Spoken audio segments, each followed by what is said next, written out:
I didn't turn on the light when I stepped into that house, but the reflection from the lake through the window was enough for me to see one thing. On the dusty wooden floor, two words were carved with a knife. Don't come back. I thought it was a prank left by someone who used to live here, until I lifted the first tile in the kitchen and found a half-burned letter, signed by my grandmother, the one who had died in this very house 10 years ago. My name is Marlo Hayes, 36 years old, an interior architect in Portland. I bought the abandoned mansion by Mirror Lake to start over, but it turned out I had just opened a door leading straight back to a past my family had tried to bury for 30 years. I still remember that winter morning when I was 7, the day our first family photo was taken in the living room. My father told me to step aside a little, so the light would hit evenly. I obeyed and stepped back exactly one step. When the photo was developed, I was no longer in the frame. My mother laughed, saying it was just the angle, but when every photo after that still showed only the three of them, I began to understand. I wasn't cropped out. I was never in it to begin with. Caleb, my brother, was the center of every meal, every family meeting, every proud story my parents told the neighbors. He could play basketball, got into the debate team, and learned to drive before he was old enough. And me, I was good at sitting still, quietly memorizing every word my father said, every subtle glance from my mother. My father had rules for everything from mealtimes to how to fold napkins, from the tone of voice at dinner to posture when standing before the ancestral altar. He used to say, "A Hayes never brings shame to the family." It sounded more like a warning than a lesson. Whenever Caleb made a mistake, Father would just frown and say, "Every man slips up once." But when I spilled a glass of water on the table, he would stare at me for a long time, his eyes so cold I could barely breathe. My mother was different. She didn't scold or raise her voice, just smiled softly, sometimes brushing my hair and saying, "Sweetheart, if you want to be loved, learn to make everything perfect." Back then, I didn't understand. I only knew that love in our house came with conditions, and those I could never meet. Some evenings, when the sun was setting, I would sneak out to the back porch, where my grandmother's old wooden chair still stood. Grandma Agnes used to sit there, knitting scarves, sipping tea, and telling me old stories about lavender fields in the north, about a lake house where she lived when she was young. "That house listens," she said. "If you're sad, just sit by the window, it will stay silent with you. No one can steal that silence." I didn't understand what she meant then, but every time she spoke, I could breathe easier, as if there was still one person in the world who truly saw me. She died when I was 26. The family called it an accident. A small fire from the wood stove spread to the curtains, and the smoke suffocated her before she could get out. I wasn't allowed to visit the site, nor to see the report. My father said everything had been taken care of. At the funeral, they only spoke about peace and family honor.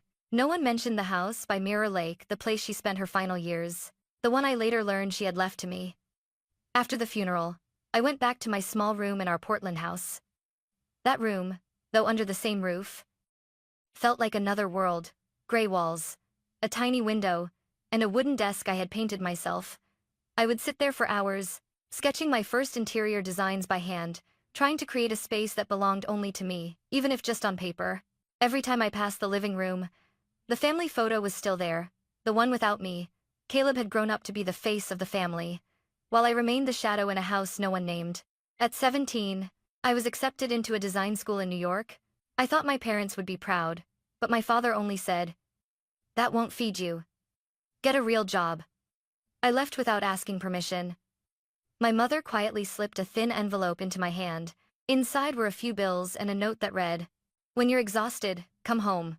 I've kept that note for 19 years but never once thought of using it. In New York, I learned to live alone. I worked part-time in a carpentry shop, washed dishes in a cafe, and somehow got hired by a small interior design firm. I never thought I'd succeed. I just tried to survive, but maybe because no one expected anything from me, I found freedom.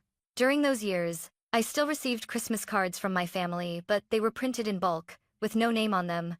I once tried calling home, only to hear my mother's quick reply, "Oh, we're just about to have dinner." Maybe another time. Another time meant never. Sometimes, I saw Caleb on TV. He had become a talk show host, speaking about unity and forgiveness in family.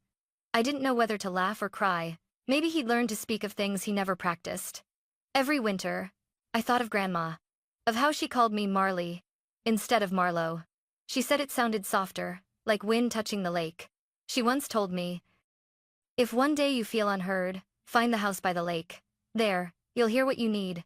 I thought it was just a metaphor until I saw the listing for an old mansion by Mirror Lake. The photo showed a misty house, a tilted wooden porch, gray roof tiles. The description read, former owner deceased, no heir. I didn't know why my heart began to race. It wasn't joy, nor fear, but something like being called by name after so many years. That night, in my small Portland apartment, snow was falling thick outside. I opened the photo of the house, zooming in until I could see every wooden beam, every fogged window. I whispered, as if speaking to Grandma herself. Is it the one, Grandma? Then I turned on my computer, typed an email to the real estate agent, and wrote only 2 lines. I want to see the house by Mirror Lake. I'm family of the former owner. The day I drove to Montana, the sun hadn't fully risen yet. The road to the lake twisted through pine forests draped in snow. The sun climbed slowly over the ridge, its light shimmering on the glassy surface of the lake. The house appeared beyond the trees, weathered, leaning slightly, as if waiting for someone. I turned off the engine, stepped out, and felt something strange. Not fear, not nostalgia, just the feeling of being seen. The wind blew across the porch, making the hinges creak. On the steps, traces of old paint still lingered, the pale blue Grandma had loved. I placed my hand on the door, took a deep breath and pushed it open. Cold air swept in, carrying the smell of wood, of time and a faint trace of old smoke. Like a greeting from the past, I left Portland on a foggy morning, my car packed with small things, a sketching kit, a few notebooks, and the brass desk lamp I had assembled myself. The city faded in the rearview mirror, its yellow lights dimming through the gray mist. I didn't think much, only knew I had to go. Not to run away, but because I hadn't felt truly alive in a long time. The first years of my career passed under the dull light of office lamps. I worked late, often the last to leave. The hum of the printer, the smell of cold coffee, and the faint background music from ceiling speakers became the rhythm of my life. I never complained. At that age, doing what you love was already luck, even if no one knew your name. One night, the company's director, Mr. Kingston, stood behind me for a long while. Watching the unfinished blueprint on my desk, he said, "You see space the way others see light." I remember, after he left, I stayed there, my fingers still trembling on the pen. It was the first time anyone in this world saw me as someone who mattered. I began getting small projects, then bigger ones. The more I worked, the clearer I saw myself, not through success, but through the details I chose, the spaces I left empty. Those empty spaces were where I'd once been erased in childhood. Maybe that's why every design I touched carried a feeling of room to breathe. I didn't plan it, but looking back, I realized that's what I had always been searching for, a space where one doesn't have to fight to be seen. The day I received the National Interior Design Award, I was sitting in traffic. The call from the committee came amid blaring horns. I stayed silent for a few seconds before whispering, "Thank you." Then I texted my mother. "I got the award, Mom." Below that message, a single dot lit up, then went dark. I didn't wait. And I didn't feel sad. Some kinds of emptiness have no name, and when you live with them long enough, all that's left is calm. That night, I bought a small bottle of wine, opened the window, and let the cold wind sweep through the curtains. Snow was falling quietly outside. Each flake that touched the window sounded like a soft knock. In the warm yellow light, I looked around my apartment, not big, but neat and cozy. I congratulated myself with a small nod. Maybe peace can look like this. Small, simple, and needing no witness. In the years that followed, work carried me away. One project after another, one city to the next. In each place, I learned something. Some houses are beautiful but cold. Others are old but full of life. I still didn't know which kind I belonged to. When winter came, I still celebrated Christmas by myself. A small tree, a few warm string lights, a faint classical tune playing, and a glass of red wine shimmering under candlelight. Outside, snow blanketed the windowsill. I watched it until the candle nearly burned out, my heart not sad, just quiet. Sometimes I saw Caleb in the news or on television, the same smile, the same confident posture, giving speeches about family values and gratitude. Each time I wondered if he ever remembered the sister erased from every photograph. But then I folded the paper and went back to work. Memories, if you can't do anything with them, should be left to rest. Until that morning, the sun had just broken through. After a night of snow and rain, I arrived early, made coffee, and opened my emails. Amid contracts and invoices was a small subject line: Mirror Lake Property, Seeking Restoration. I didn't know why I stopped scrolling. The thumbnail showed a misty wooden house with a slanted roof, a leaning porch, and a silver-gray lake behind it. I opened the photo, zoomed in on every detail. Under the description, the former owner's name was written clearly: Agnes H. I stared at those last 3 letters for a long time, feeling as though someone had just called my name. I couldn't focus the rest of the day. Each time I closed my eyes, the image of that house returned: the sagging porch, fogged windows, moss-stained walls. I tried to push it away, but the harder I tried, the clearer it became. After work, I stopped by my usual cafe, ordered a hot Americano, and opened the listing again on my phone. At the bottom, it said, "Contact the Montana Regional Office for a viewing." I read that line over and over until my coffee went cold. Then, without really knowing why, I opened my email app and typed slowly, "I'm interested in the property at Mirror Lake. Please schedule a viewing appointment." I hit send. Without thinking, outside, snow was falling softly on the street, melting into water under the streetlights. Inside me, something stirred like an old string buried under dust, finally being touched again. I went home, lit the fireplace, and watched the flames flicker across the wall. The crackle of burning wood sounded like a steady heartbeat. On the table, my laptop screen glowed faintly, showing the small line, "Your message has been sent." I arrived at Mirror Lake on a morning in late April. The road into the small town wound between misty pine slopes, damp and cold but strangely peaceful. After more than 10 hours of driving, when the old wooden sign reading, "Mirror Lake Population 238 appeared, my heartbeat quickened, not from excitement, but from a strange sense of familiarity. The real estate agent's name was Donna, a woman in her 50s, gentle, with the kind of smile that made people feel safe. She waited for me outside the town's only cafe, holding a thick file. "The house is a bit far from the main neighborhood," Donna said as we got into her car. "It used to belong to someone named Agnes Hayes. She died in a small fire, and the house has been abandoned ever since." The name caught in my throat, but I didn't show it. We drove out of town, along a dirt road by the lake. The water stretched wide, early sunlight glinting faintly like silver glass. When the house came into view beyond the trees, I had to hold my breath. It wasn't as big as I'd imagined, but something about the way it stood, old, still, yet alive, felt magnetic. The wooden house was dark brown, with a slanted roof and fogged glass windows. The porch was covered in leaves and moss. Donna unlocked the door and pushed it open. A gust of cold air escaped, carrying the scent of dampness and old wood. A smell I couldn't decide was unpleasant or nostalgic. Inside, the light was dim. Dust lay thick over everything, yet everything remained in place. The round table by the window, a fireplace with one broken grate, and on the wall, faint stains of old smoke. I walked slowly through the room, my chest heavy, as if someone had placed a stone upon it. "Are you planning to renovate the whole thing?" Donna asked cautiously. "I don't know yet," I said, running my fingers over the tabletop. It was cold, but solid. "I just want to see if this house still has something to say." She looked at me, surprised, then smiled. "This place needs someone like you." After Donna left, I stood alone in the silent house. Afternoon sunlight streamed through the gaps in the shutters, catching motes of dust in the air. I wandered quietly, opening one door after another. Each room released a different scent of memory: old paper, burnt fabric, dried tea. In the last room, I found a small round mirror, its edge slightly cracked, reflecting both my face and the fading golden light.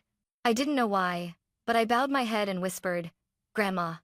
That first night, I slept there. The wind slipped through the roof, making a soft murmuring sound like someone whispering. I lay on a borrowed mattress from the local store, staring at the ceiling. There, the black smoke stains still curled like traces of time. Refusing to leave, I closed my eyes but couldn't sleep. Something made me feel I wasn't alone. The next morning, I started cleaning. I've always believed the best way to understand a place is to touch its dust. I opened the windows, letting the cold air rush in. The paint peeled, the walls were blotched. The wooden floor creaked underfoot. I picked up broken pieces, swept them into piles, then brushed the porch clean. Each stroke of the broom lifted dust that clung to my sweater. But strangely, I didn't feel bothered. It felt like speaking to an old friend after years apart. By noon, sunlight slanted through the window and I noticed a patch of wall in a slightly different color. The paint there was thinner, as if someone had tried to cover something up. I took a scraper and gently shaved it. The paint flaked off, revealing faint pencil carvings. They lied. I froze. The letters were old, thin but clear. The handwriting slanted, deliberate, as if carved quickly by a trembling hand. I felt a chill run down my spine. I touched the letters. Dust fell onto my fingers, soft as ash. I took a photo with my phone. Then I stepped back to look closer. That part of the wall wasn't completely flat. There was a faint vertical seam, like a hidden joint. I leaned in and pressed gently. A soft click. The panel shifted slightly. Behind it was darkness. I shone my flashlight inside, a small, hollow space, less than a yard deep, tiled with old ceramic. On the inner wall were metal hooks, a few empty wine bottles, and a low wooden door half sunk, half visible. The handle was rusted, but still firm. I tried turning it. It creaked open. Below was a narrow staircase leading underground. The air rising from it carried the heavy smell of dampness, wine, and dust. I bent down, shining my light. There were collapsed wooden shelves, a few bottles still labeled in vintage script. A wine cellar, yes. But what made my skin crawl wasn't the bottles. It was a small, crooked sign hanging at the end of the stairs. It read, "Do not forget." I stood still for a long time, my flashlight trembling. Wind from the window drifted down, making the sign sway. I swallowed hard, then slowly stepped down each stair. Every footstep echoed, bouncing off the dark walls, sounding like my own heartbeat. At the bottom was an old wooden chest with a rusted lock. I crouched, pried it open with a metal bar. The lock gave way, the lid creaked. Inside were a few unopened bottles of wine, a stack of yellowed papers, and a photograph. A small silver-edged photo of a woman standing on this porch, holding a bundle of lavender. Her gray hair tied neatly back, her eyes looking straight into the camera, gentle, but sad. I recognized her instantly. My grandmother. My hands trembled as I set the photo down and looked around the cellar. Everything was silent, except for the sound of my own breathing. A strange sensation ran down my spine, not quite fear, more like the sense of being watched from the dark. I turned off the light and looked up through the narrow opening where the faint afternoon light fell, casting across the wall. The words, "They lied," still showed clearly. I didn't know who they were, but my gut told me that every answer began here in this house, and maybe Grandma was still trying to tell me something I'd never been brave enough to hear. I didn't think one photograph could bring them back so quickly. That night, just as the last sunlight vanished behind the trees by the lake, my phone rang. The name on the screen made me freeze. Mom. I stared at it for a long moment before answering. "Where are you, Marlo?" Her voice sounded practiced, calm but tense. "Why are you asking?" "Why?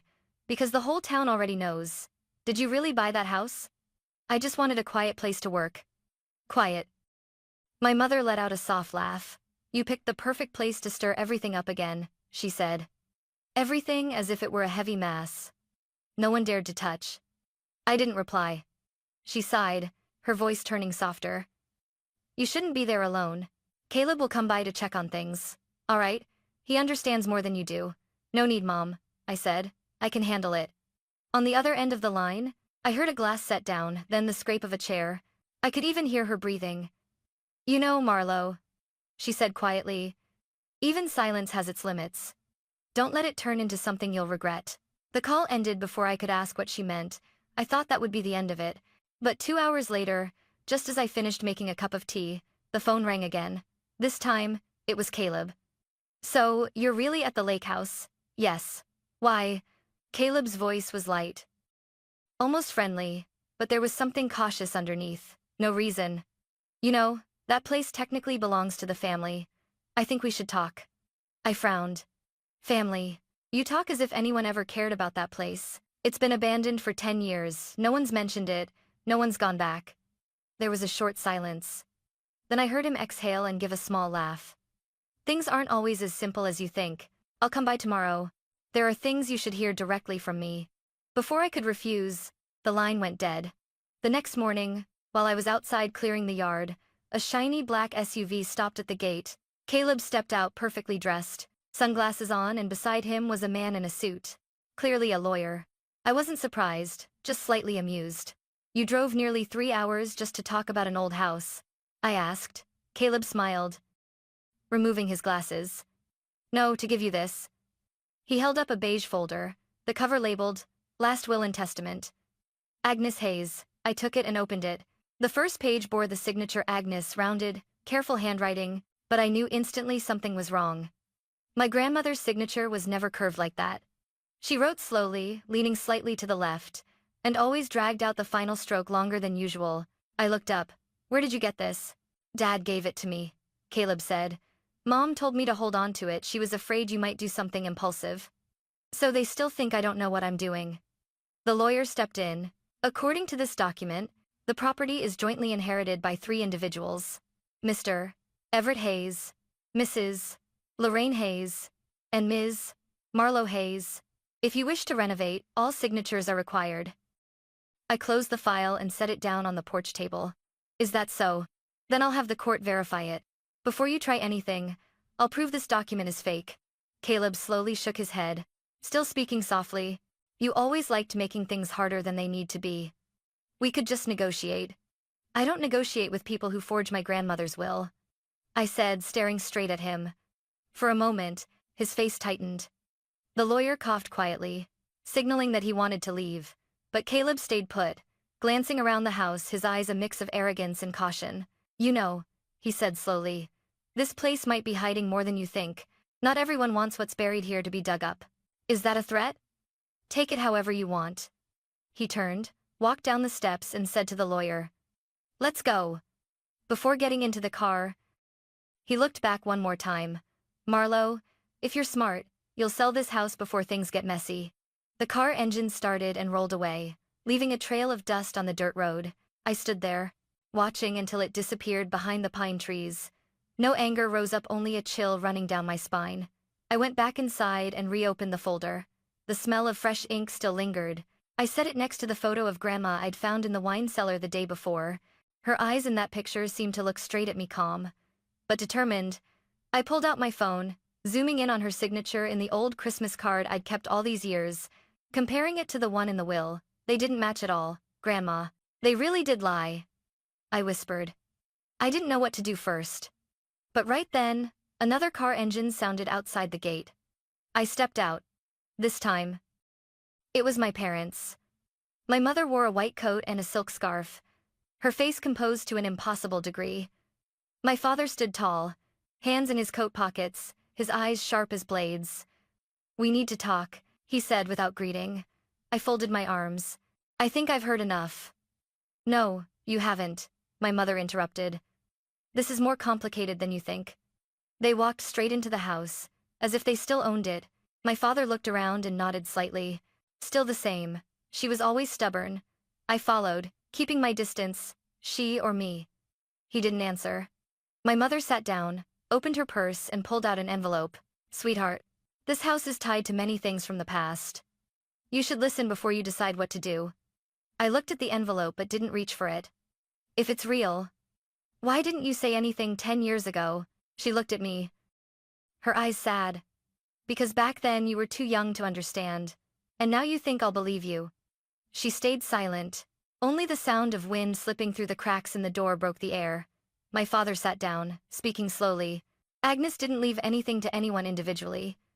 She wanted this house to stay in the family. Don't turn it into a weapon against us.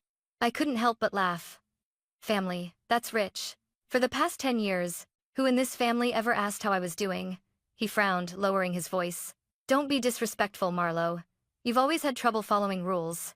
No, Dad, I said, meeting his eyes. I just have trouble being treated like I don't exist. My mother stood and moved toward the window, speaking softly. You don't understand.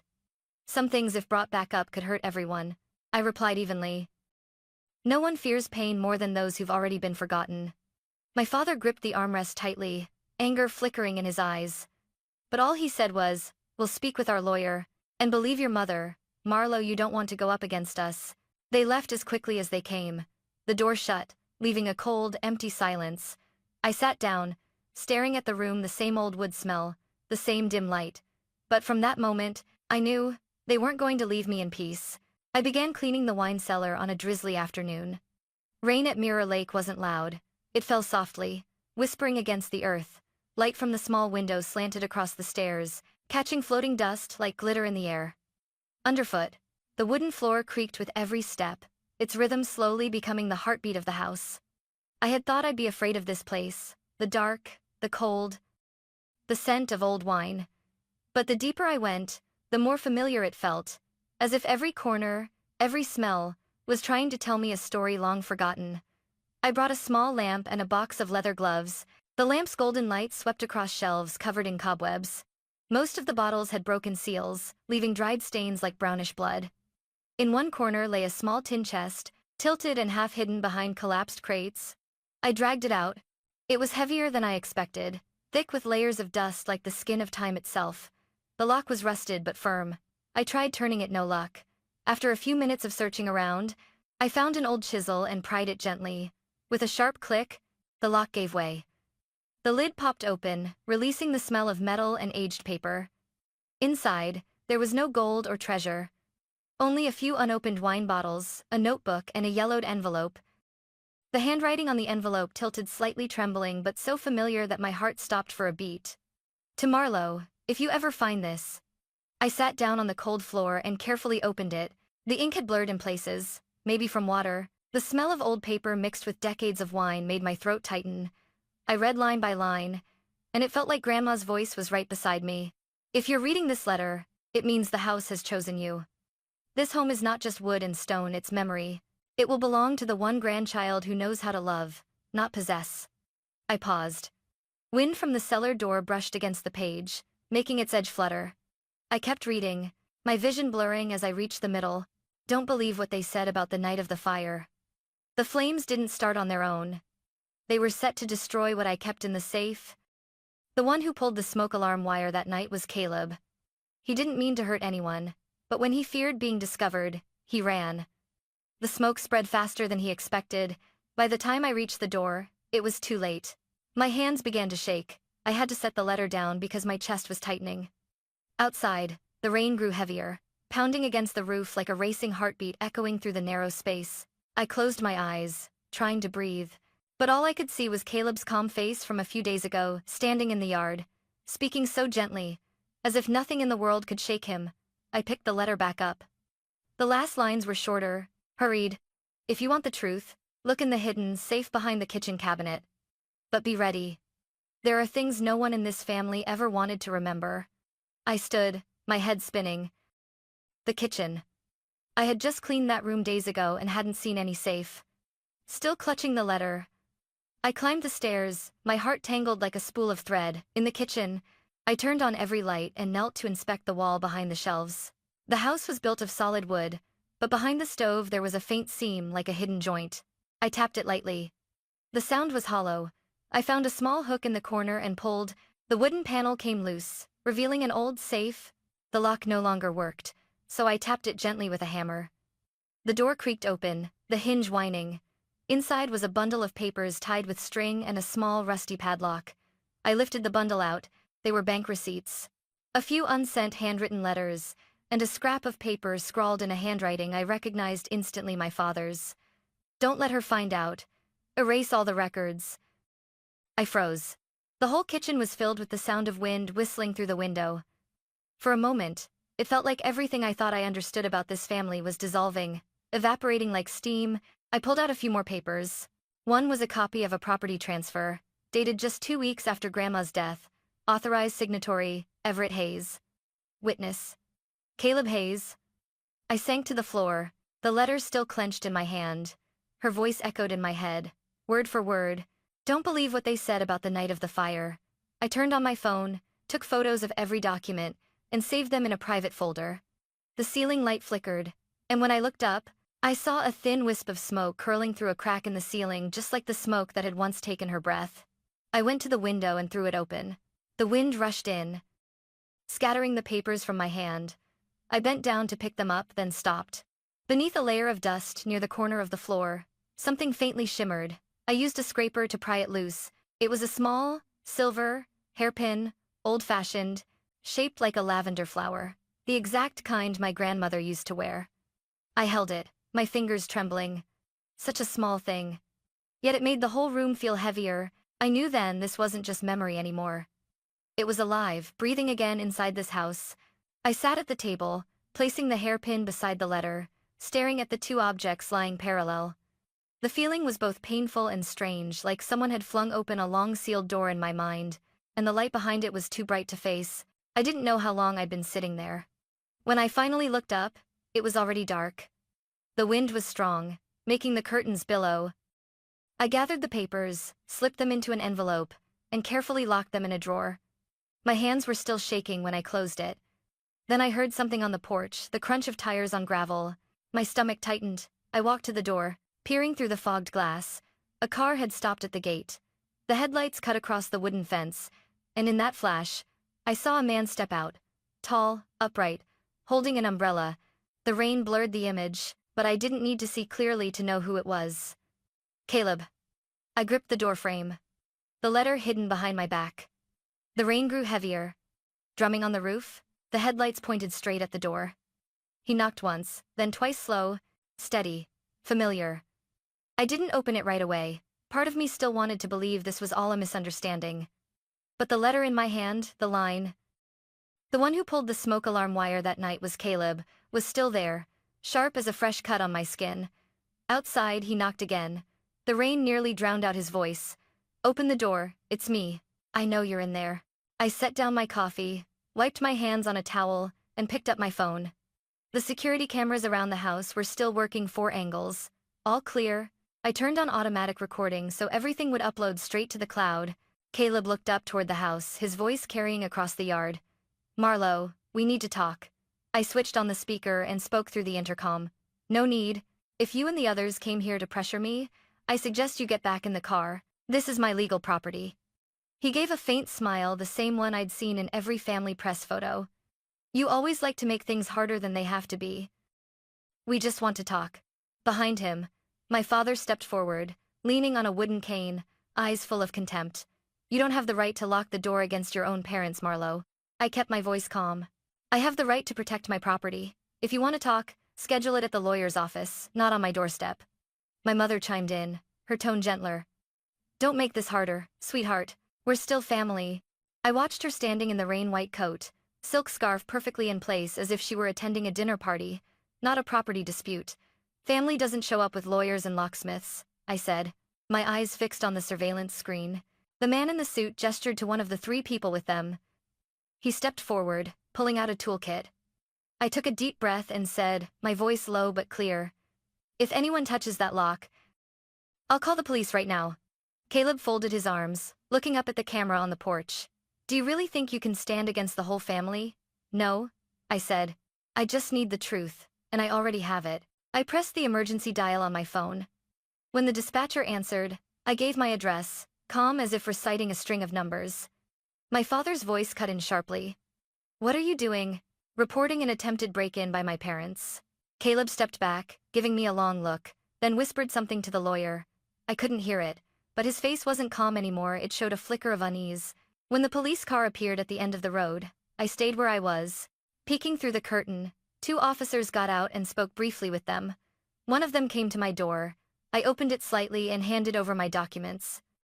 "I'm the legal owner of this house," I said, showing the property deed and my grandmother's letter. "They were trying to break in. I just want to be left alone." The officer glanced at the papers, then turned to the group outside. He spoke firmly. "Unless you have a court order, this property is under the control of Ms. Marlo Hayes. I suggest you leave." My father's jaw tightened. My mother pressed her lips together, still forcing a calm face. Caleb said nothing. His eyes moved from me to the camera above the porch, something dawning on him. "You recorded all this?" he asked quietly, his usual composure fading. "Every second," I said.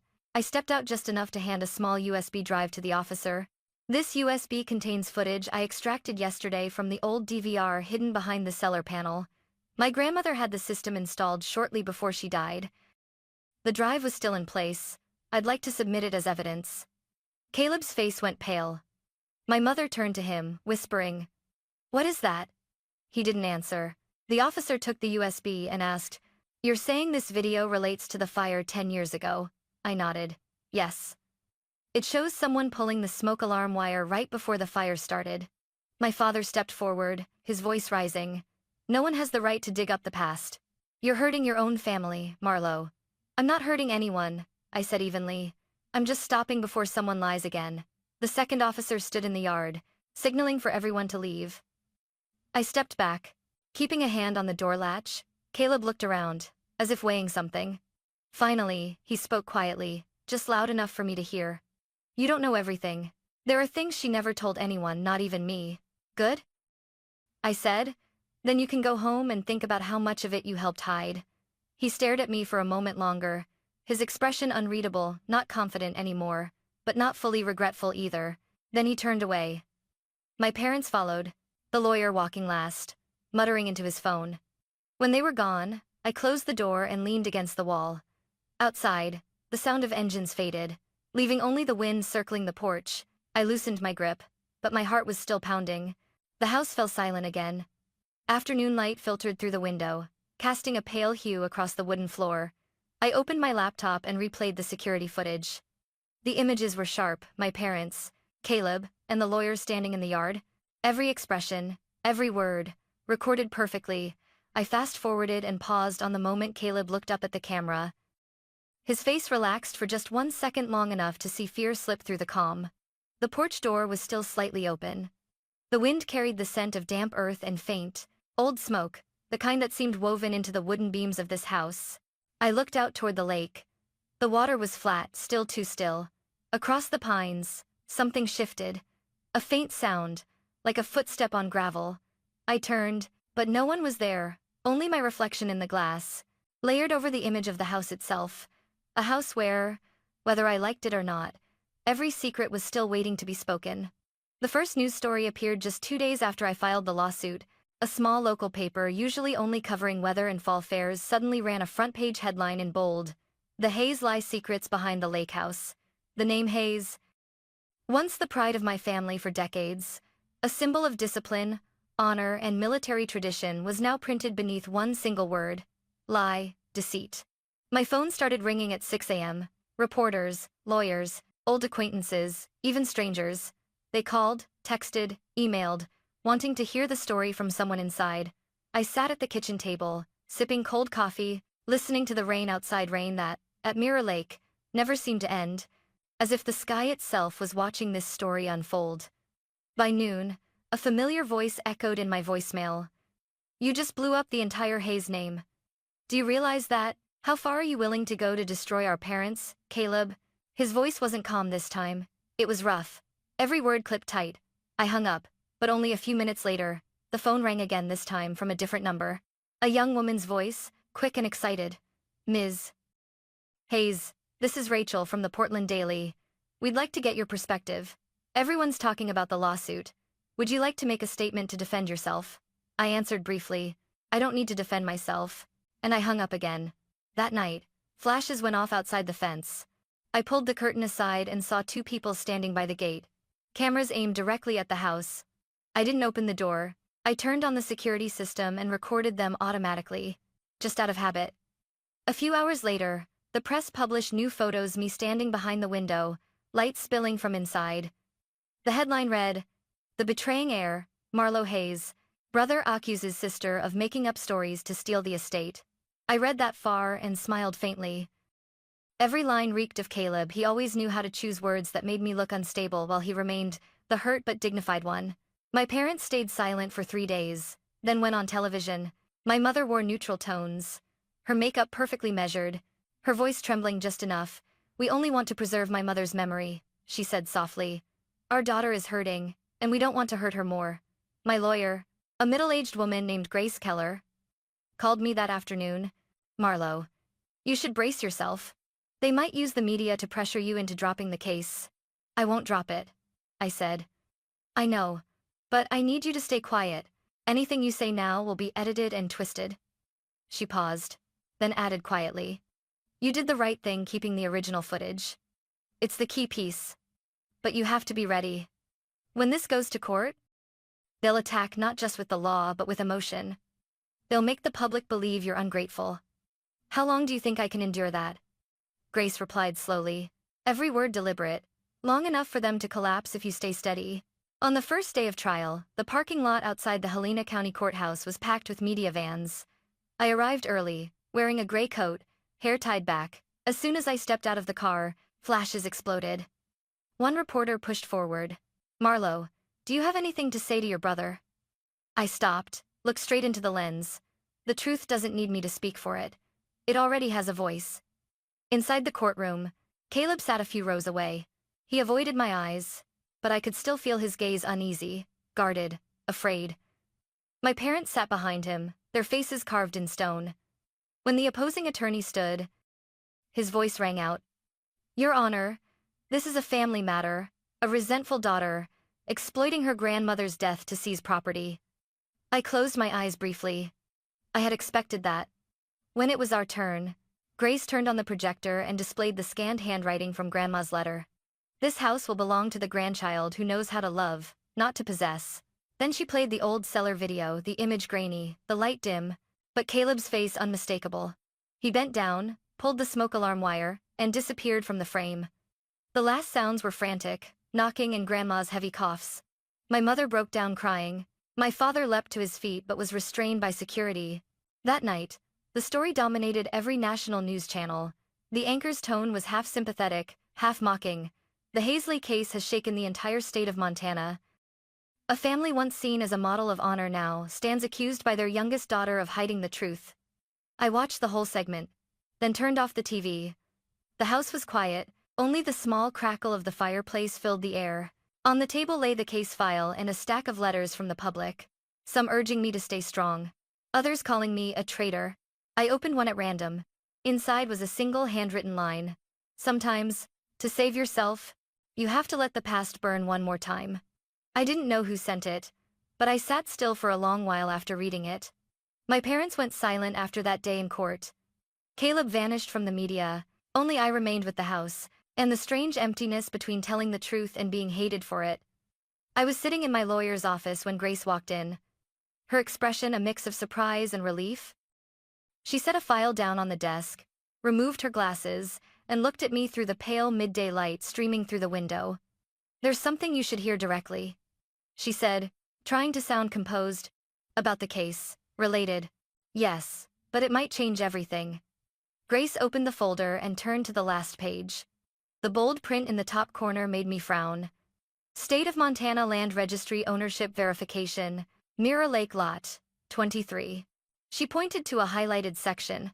The lake house wasn't registered directly under Agnes Hayes's name as we all assumed. It wasn't. No. Grace spoke slowly, carefully. "She transferred ownership 2 months before she died. The real owner is the Haven Foundation." "The Haven Foundation." "Yes. A small charity registered in Oregon founded by Agnes M. Hayes." Grace paused, then opened another document. But what stunned me was the beneficiary clause. She slid the paper across to me. The words were faint but legible. "The sole lawful beneficiary, Marlo Hayes, provided she has the courage to stand against falsehood within her own family." Grace continued, her tone gentler now. "It seems she planned this all along. The house was never part of your family's inheritance. They can forge wills, deny affection, but they can't take this place, not by law, and not by her intent." I looked down at my name on the page, my heart beat steady and loud, like someone knocking from another world, and I heard her voice again, low, calm, touched with humor. "If they test you, you test them back. Don't be afraid. Just stand tall." "She knew everything," I whispered. Grace nodded. "She didn't just leave a house, she left a test. And you passed." That afternoon, I drove back to Mirror Lake. The road was damp after the rain, the lake glinting silver in the sunlight. The house appeared between the tall pines, peaceful, as if it had never known chaos. I parked by the gate, the same one still scratched from the day my father tried to break it open. I stood there for a long moment, feeling like I was meeting an old relative who'd finally spoken after years of silence. Inside, the afternoon light poured through the windows, touching the walls, the wooden table where Grandma's letter had once rested. I walked through each room, listening. The floor creaks, the whisper of wind along the porch. Everything felt familiar, but now without fear or confusion. I opened the wine cellar door and went down. The yellow light fell across the worn stairs. Everything was just as I'd left it, the crates, the thin layer of dust, and Grandma's photograph on the shelf. I picked up the frame and gently wiped it clean. "You knew it all, didn't you?" I whispered. Her eyes in the photo were still kind, still deep, still watching. I remembered every story she'd told me as a child about doing what's right when it's hardest, about how a woman must stand firm among men who try to define her. She hadn't just left behind an inheritance. She wanted me to understand that sometimes, the hardest trial isn't loss, it's being forced to choose between family and the truth. While I was standing in the cellar, my phone vibrated. It was Grace. Marlowe, I just received a notice from the court. Now that the land registry information has been verified, the case will close sooner than expected. Your family. They might already know. No. Caleb just withdrew the counterclaim. Your parents are quiet too. They haven't submitted anything else. Are you all right? Grace asked. I looked up at the ceiling beams, where light filtered through the cracks. I don't know, maybe. This doesn't feel like victory. Sometimes truth doesn't bring joy, she said, but it gives back freedom. 3 days later, the final ruling came. I didn't go. Grace represented me. That morning, I was at Mirror Lake, making tea, sitting on the porch. The wind passed through the pines, carrying the scent of sap mixed with the dried lavender she used to hang beneath the eaves. The small radio played the noon news, the announcer's voice calm and slow. According to the court's decision, ownership of the Mirror Lake property has been legally granted to the Haven Foundation, the sole beneficiary being Ms. Marlowe Hayes. What the press once called the Hayes lie now closes with a truth that leaves the entire town silent. I set down my teacup and looked out toward the lake. In the distance, the surface rippled lightly. A small boat drifted by. The fisherman cast his line, his shadow stretching across the water. I heard the faint sound of birds in the wind, then went back inside. The first morning after the ruling brought no sirens, no camera flashes, just thin mist over the lake and the faint chirping of birds among the pines. I opened the door, letting the cool air roll in the clean chill of a changing season, so different from the cold that had lived inside me for months. The first thing I did was walk through the garden behind the house. The flower beds Grandma once loved had grown wild. Weeds reached my knees, and some patches were cracked and dry from the long winter. I knelt down, hands in the soil, and for the first time in years, I didn't flinch at the smell of damp earth. That smell, to me now, was the scent of beginnings, not of things buried. I invited a few neighbors, those who had brought me bread and coffee after that night.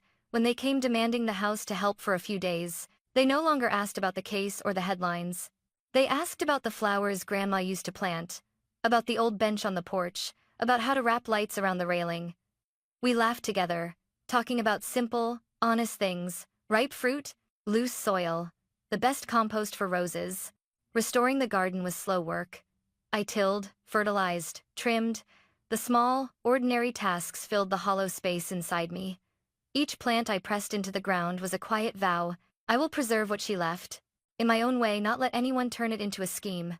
Not let her memory become a staged photograph on a family wall. On the living room wall, where the faded words "they lied" still lingered, I took a paint marker and wrote beneath it, in slow strokes. But I spoke. Not to frighten, not to boast, but to leave a mark. A reminder that someone had refused to stay silent when silence was forced. I left the words there for myself. Silence has value only when it's a choice, not when it's the result of being silenced. News about the Haven Foundation and the property transfer spread quietly through the community. At first, people were cautious. They remembered the old Hayes name as one of precision and power. But gradually, as they saw me tending the garden, as they saw me open the house for small gatherings about women's rights and support for those silenced by their families, the tone changed. A few spoke to me in the plain, direct way people do here. You chose the hard road. We respect you for that. I used part of the foundation's funds to start a small program exactly as Grandma had written in her clause, to support local women silenced in their homes, women with no legal backing or no idea where to begin. We rented a small office in the nearby town, one wooden desk, a few chairs, a bookshelf. Every first consultation was free. Grace provided legal guidance. A volunteer therapist came to talk with those who needed comfort. And I just listened, taking notes of their faces, remembering Grandma's from the faded photograph. Once, a middle-aged woman came in, eyes red, whispering that her husband had cheated and threatened to take her house if she spoke out. I looked at her and saw a trace of my grandmother enduring. Patient, I took her hand and said, "We'll take it one step at a time. You don't have to win today. You just have to stand so you can keep walking." She cried. but her eyes afterward had a new firmness like soil smoothed after rain, ready to grow again. Time doesn't erase wounds, but it softens them. The press still wrote stories, some sympathetic, some mocking, some still called me the betraying daughter, others the one who spoke. I didn't try to please them. I simply kept working, paying fees to keep the foundation alive, meeting women who needed help, organizing small talks about ownership and legal evidence. Spring came earlier than expected. I planted new roses where she once hung lavender pots. The buds were green and thick, a few already beginning to open. One afternoon, I placed a chair near the wall with the two lines. A friend visiting looked up and asked, "Why not erase the first one?" I closed my eyes for a second, then smiled faintly. Because it's part of the memory, I don't want to erase every trace. I just wanted to add one more truth. On some evenings, I sat on the porch with a warm cup of tea, watching the faint glow of light ripple across the lake. I thought of my mother, my father, Caleb, not with the anger that once burned, but with something quieter, understanding. They were human, with their mistakes and choices. Sometimes I thought of calling, asking half a question but didn't. The distance between us had changed. It was no longer the kind you step into to be erased, but the distance between people who were once a family, now each responsible for their own choices. Ruth visited more often. She sat under the rose trellis, scattering seeds, her eyes bright. "I told you, didn't I?" she said every time, her voice raspy but warm. "When they test you, you test them back. You did right, honey." I hugged her, and in that embrace was something both light and heavy, light from relief, heavy from the cost of truth. The small community around Mirror Lake began organizing reading circles, gardening classes for children, and a summer program teaching basic property law, all funded by the foundation. Once, a group of women came with pies and coffee, saying they wanted to thank me for keeping the house as a safe place for those who needed it. I accepted the pie, smiled, and thought of Grandma, of her faded handwriting. She hadn't left me money or possessions first. She'd left me courage. I kept the words, "They lied," on the wall. Every morning, while pouring coffee, I glance up and see it as a mirror, not of resentment, but of awareness. Beneath it. But I spoke, stood as a quiet declaration, that a voice can change the small world surrounding a single house. Some nights, I wrote letters to the woman I once called Mother.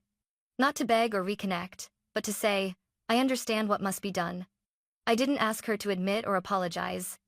If she ever wanted to, she could start with one small act, pick up the phone and say, "I'm sorry." If she didn't, I would keep doing my work. I mailed the letter without expecting a reply. Watching the garden bloom, seeing the women come for advice and leave with lighter faces, I understood that Grandma's legacy wasn't a piece of land or a house. It was the ability to turn silence into a choice, and to give others the right to choose. One evening, as the sun sank low, I stood by the window, watching light dance across the water. The wind moved through the curtains. I smiled softly, not for any grand victory, but for something small yet profound. I had spoken, and that had made a difference. This is my house, my silence, my justice. Sometimes you have to walk a full circle of ruin to learn. Peace isn't being forgiven, it's finding the strength to forgive yourself. The lake house is quiet now, but whenever the wind passes through, I still hear her laugh, as if she's saying I did the right thing. Thank you for staying with me until the end of this story. If you've ever had to stand up for your own truth, share it with me, and don't forget to like, follow, and subscribe so I can tell you more stories about courage and real love.